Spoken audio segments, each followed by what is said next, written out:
Des déplacements massifs sont signalés au sud de Lubero pour cause la reprise des affrontements dans l'après-midi de ce mardi 2 juillet entre le FARDC, le Wazalendo et le M23.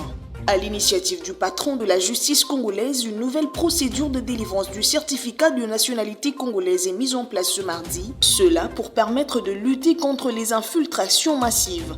Et à Lubumbashi, les motards appréhendés au centre-ville paieront jusqu'à 200 000 d'amende d'après la mairie, une décision qui réjouit plus d'un.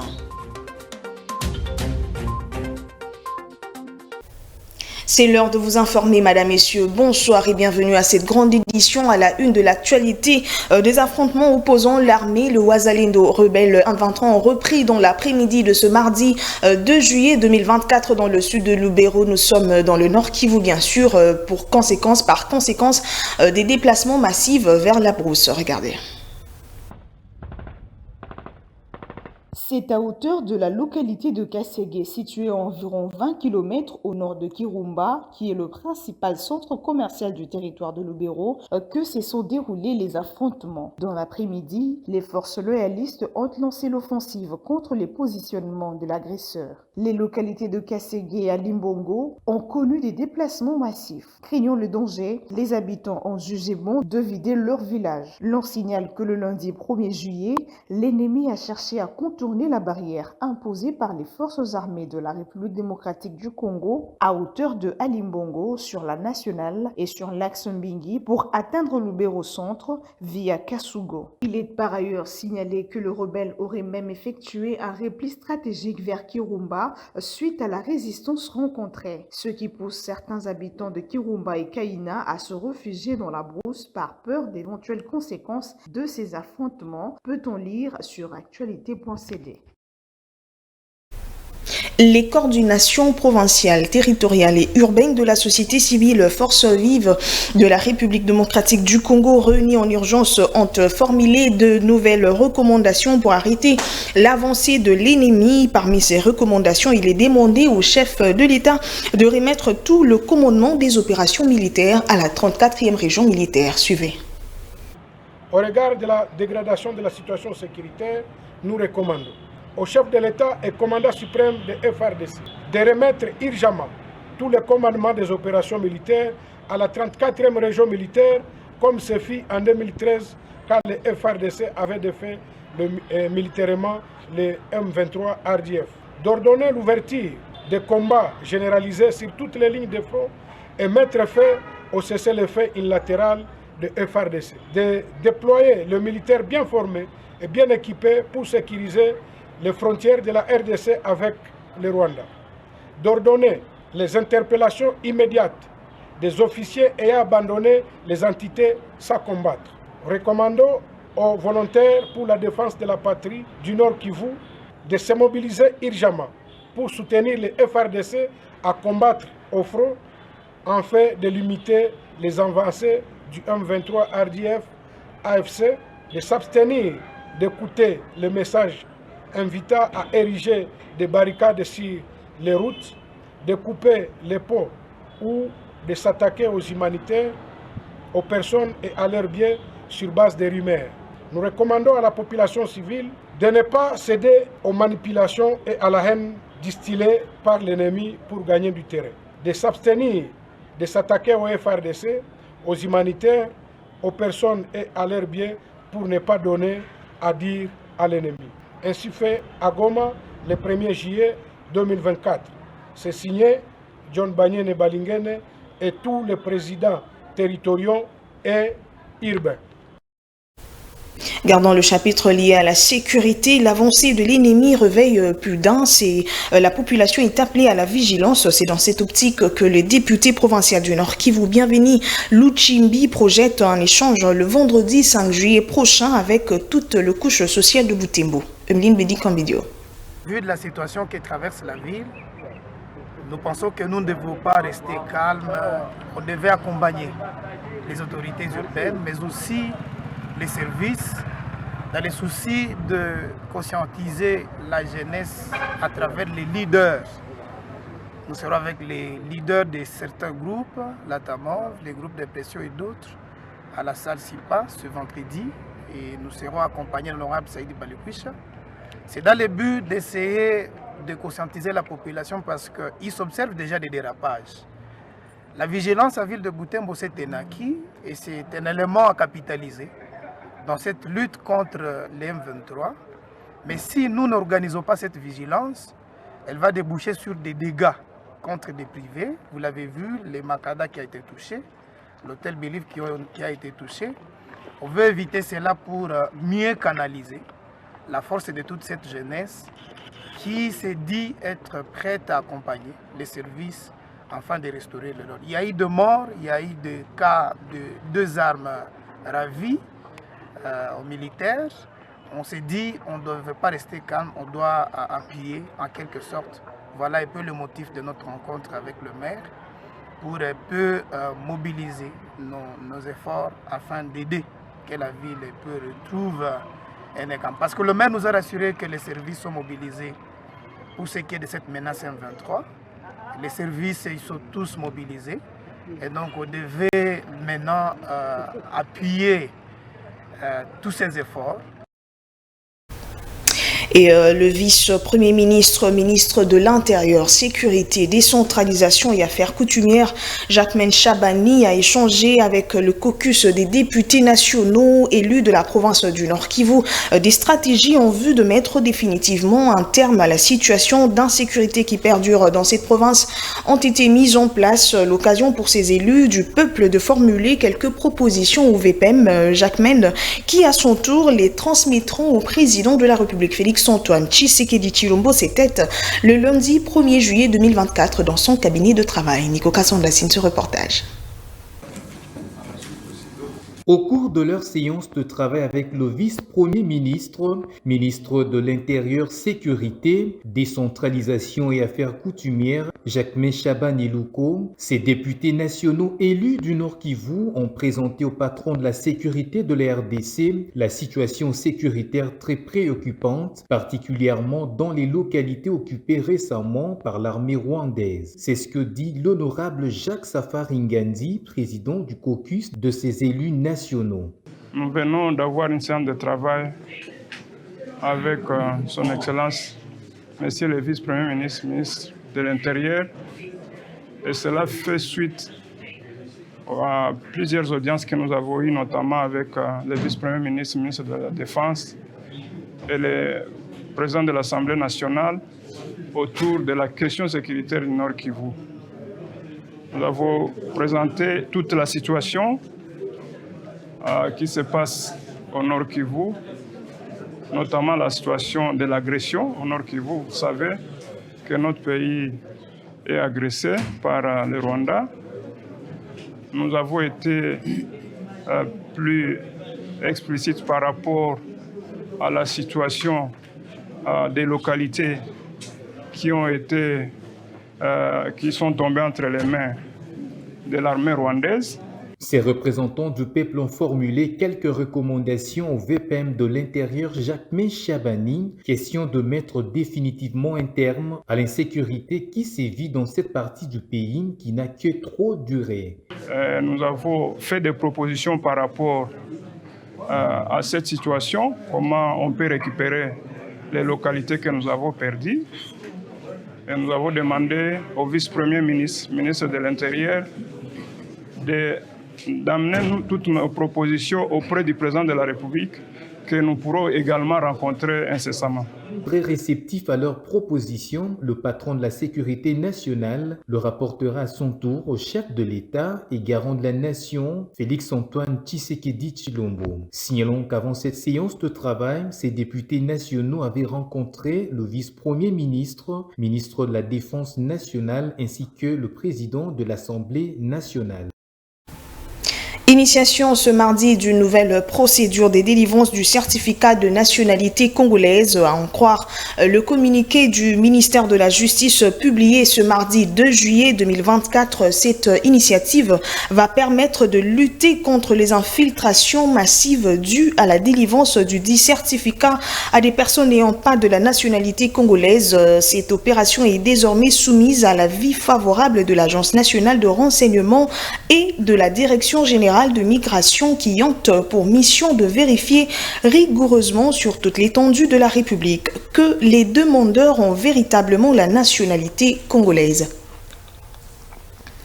Et le caucus des parlementaires de l'Ituri dénonce avec la dernière énergie la séquestration de leurs frères de la province, notable et opérateur économique de l'espace du Grand Oriental, James Tanda, par la garde républicaine. Selon les derniers renseignements, la victime a été mise aux arrêts le 27 juin dernier dans sa résidence avant d'être acheminée à Kinshasa pour des raisons non élucidées. Nico Kassanda. Membres du caucus des parlementaires de l'Ituri, dénonçons par le présent la séquestration de notre frère, notable de la province et opérateur économique de l'espace Grand Oriental, à l'occurrence M. Kenda Odou James, par la garde républicaine.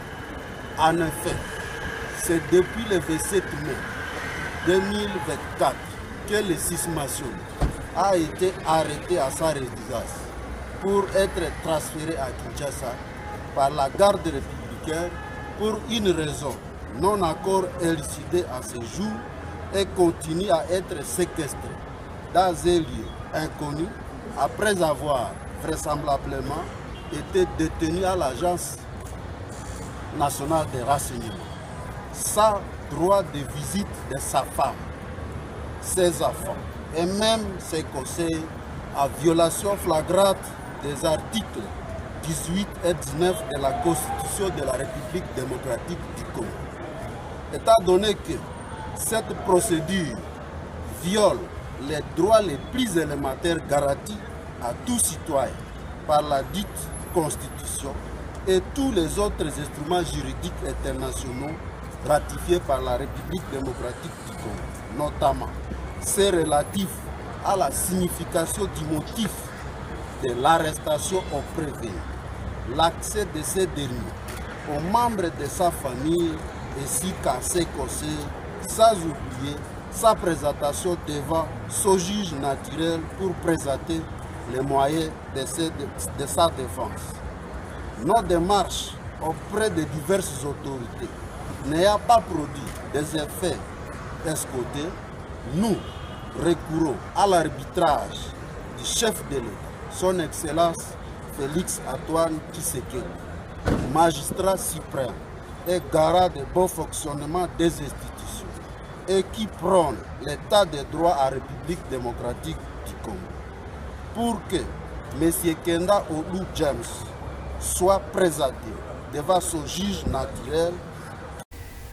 Le président sortant de la chambre haute du Parlement Modeste Bahati Lukwebo a présenté au bureau provisoire de cette institution le charroi automobile laissé après son mandat, occasion pour Bahati de souhaiter un fructueux mandat au nouveau bureau du Sénat. Nico Kassanda revient. Contrairement aux informations qui circulent dans les réseaux sociaux et dans certains médias, selon lesquels le bureau provisoire du Sénat, dirigé par Pascal Kinduelo, n'aurait trouvé aucun véhicule de fonction et que les membres du bureau utilisent leur propre véhicule, cela a été démontré fausse. Et pour preuve, le président sortant de la Chambre haute du Parlement, Modeste Bahati Lukwebo, a présenté la charroi automobile de cette chambre après son départ. Vous avez le minibus pour mes courses de l'intendance.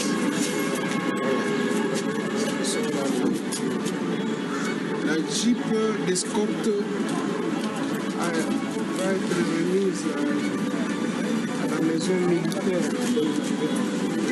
Je fais un courrier pour que la Jeep d'escorte soit remise au général Ntumba, le chef de la maison militaire.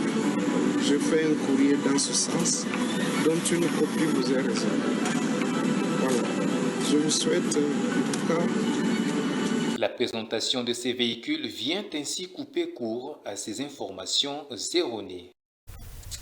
Parlant infrastructure, plusieurs avenues de Lubumbashi ont fait peau neuve, cela après des travaux de réhabilitation et de construction sous l'impulsion du gouvernement provincial piloté par Jacques Kiabula Katwe. Ces travaux s'exécutent par l'OVD sur plusieurs actes. Commentaire Sidénico Kassanda.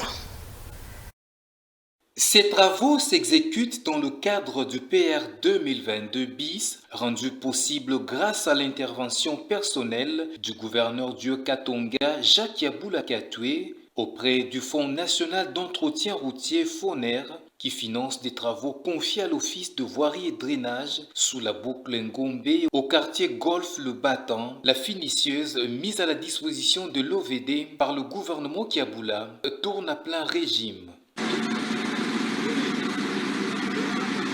La pose de la couche de roulement achevée, désormais la fluidité du trafic est effective. Elle permettra d'éviter des embouteillages vécus pendant des lustres et absorbera le trop-plein des véhicules sur l'avenue de la Libération. Une autre équipe de l'OVD est à pied d'œuvre au croisement des avenues du Parc et de la Tribune au quartier Makomeno dans la commune de Lubumbashi. Les travaux de la couche de roulement sont arrivés à leur terme. Ils viennent de compléter la pose de 3 traversées et la construction des caniveaux qui sont désormais reliés aux grands collecteurs qui jettent les eaux de ruissellement dans la rivière Lubumbashi. Toujours dans le cadre du PR 2022 bis, le gouverneur du Haut-Katanga, Jacques Kiabula Katwe, a initié la politique des débouchages des canalisations pendant cette période de la saison sèche. Cela se vit déjà à l'angle de la route Kipushi et Kasumbalesa. Pluie d'eau qui déborde sur la chaussée. L'OVD a curé de fond en comble la canalisation au grand bonheur des riverains.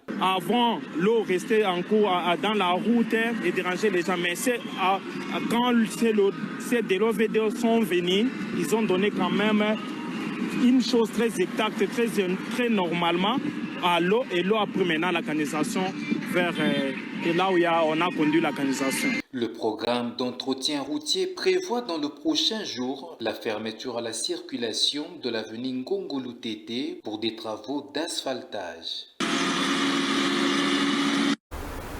Et toujours à Lubumbashi, 100 000 à 200 000 francs congolais, c'est l'amende fixée par la mairie de Lubumbashi pour tout motocycliste qui sera appréhendé au centre-ville car la circulation leur est interdite. Pour l'acteur social et analyste politique Christian Mouinze, cette décision va résoudre le problème d'embouteillage monstre au centre-ville.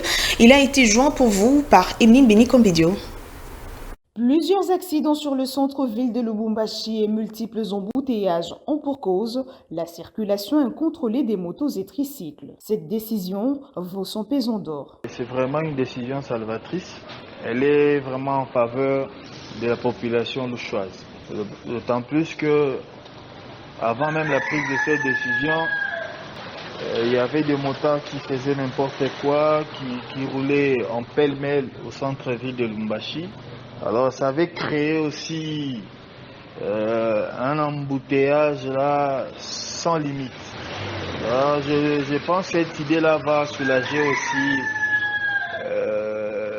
même les usagers de la ville, hein, les gens qui se dirigent souvent le matin en ville pour aller travailler. Quand vous arrivez au centre-ville de Lubumbashi, il y avait un embouteillage sans pareil. Pas moyen de circuler, pas moyen de bouger librement comme ça. Comme elle a pris cette décision-là, nous en tant qu'habitants de Lubumbashi, nous disons à Madame bravo. En croire cet analyste politique et acteur social Christian Mouinze, le montant fixé pour l'amende va certainement faire entrave à tout récalcitrant. Je pense que c'est pour décourager le motard. Ouais, nous savons tous que les motards n'ont pas grand-chose. Lorsque on étale ce montant-là devant eux, certaines personnes auront peur de franchir la ligne rouge, de peur qu'ils ne soient frappés par cette décision-là. Et quand vous êtes appréhendé en ville, ce qui vous attend, c'est quoi? C'est l'amende que vous allez payer. Si l'amende demandée tourne autour déjà de 100 000 francs congolais, c'est beaucoup d'argent pour nos frères motocyclistes. Notez, la décision de la mairie de Lubumbashi est entrée en vigueur le lundi 1er juillet 2024. Au-delà de l'amende fixée, tout conducteur rétif verra son outil de travail saisi passer plus d'une semaine à la fourrière. L'actualité sportive arrêtée il y a quelques semaines pour des raisons administratives. Le championnat de la Ligue de handball de Kinshasa va reprendre ce mercredi 3 juillet 2024. L'annonce a été faite par le premier vice-président de cette entité, Tom Kisenda Matundo. Shadrack Tanta. Nous avons relancé les activités de la Ligue de handball de Kinshasa. Et cela sous l'impulsion du président de la Fédération de handball, M. Amos Mbayo. Et le championnat a déjà été lancé. Nos amis de Lubumbashi viennent aussi de relancer le championnat provincial de handball à Lubumbashi. Et nous avons eu arrêté juste pour retracer quelques éléments administratifs. Et déjà, là, le championnat redémarre déjà, et avec les clubs qui sont en vue. Et aussi, ça nous permet surtout de pouvoir faire asseoir certaines choses du fait que le handball à Kinshasa n'était plus en vue, compte tenu de certaines difficultés. Le championnat est déjà en train d'être joué. Déjà, ce mercredi, nous aurons des matchs, et le samedi, et le dimanche également. Et puis, la semaine prochaine, nous continuons nos activités normalement dans le gymnase du stade de Martyrs. Et c'est là que se jouent tous nos matchs. C'est une grande joie. Pourquoi? Puisque c'est une première, c'est la première fois que notre pays va pouvoir recevoir une telle grande activité. Dans aucune autre discipline sportive, ça a déjà été fait. Donc le handball, ça sera la première fois qu'une Coupe d'Afrique de Nations soit organisée ici dans notre pays. Et pour moi, et là je parle comme un cadre sportif normal, c'est vraiment un rêve qui est réalisé aujourd'hui. Reprise des entraînements pour Papi Kimoto et l'AS Maniema Union en prévision de la session sportive 2024-2025. 6 nouvelles recrues ont rejoint l'équipe en préparation également pour la Ligue de champions de la CAF. Le coach Papi Kimoto est revenu le lundi 1er juillet 2024 sur la nouvelle vision du club ainsi que les objectifs de cette nouvelle saison. Shadrack Tenta revient. Mais nous, on est très contents. On a repris le travail. Dans la joie et l'ambiance, et l'envie, on est très content de commencer. Oui, on a recruté seulement ici au Congo. J'ai pas envie d'aller recruter ailleurs. On a recruté chez Don Bosco, on a recruté chez Blessing, DSMP, ainsi que Kouya et MK. Voilà nos recrues. Pour l'instant, ils sont au nombre de 6. Exactement. Et je prends le football joué par les Congolais et gagné aussi par les Congolais. Il faut faire confiance aux footballeurs congolais, il faut faire confiance aux main-d'œuvre. Donc nous, les entraîneurs congolais, on maîtrise aussi nos moyens et nos métiers. C'est pas parce que si vous avez le moyen, vous avez la possibilité de jouer la Ligue des Champions, la Coupe de la Confédération, il faut aller recruter ailleurs. Non, moi je suis d'abord un Congolais et je vais défendre la corporation congolaise et les joueurs congolais. On a déjà élaboré un plan de travail. D'aujourd'hui le 1er au 16 août ou au 18 août, où il y a les premiers tours préliminaires.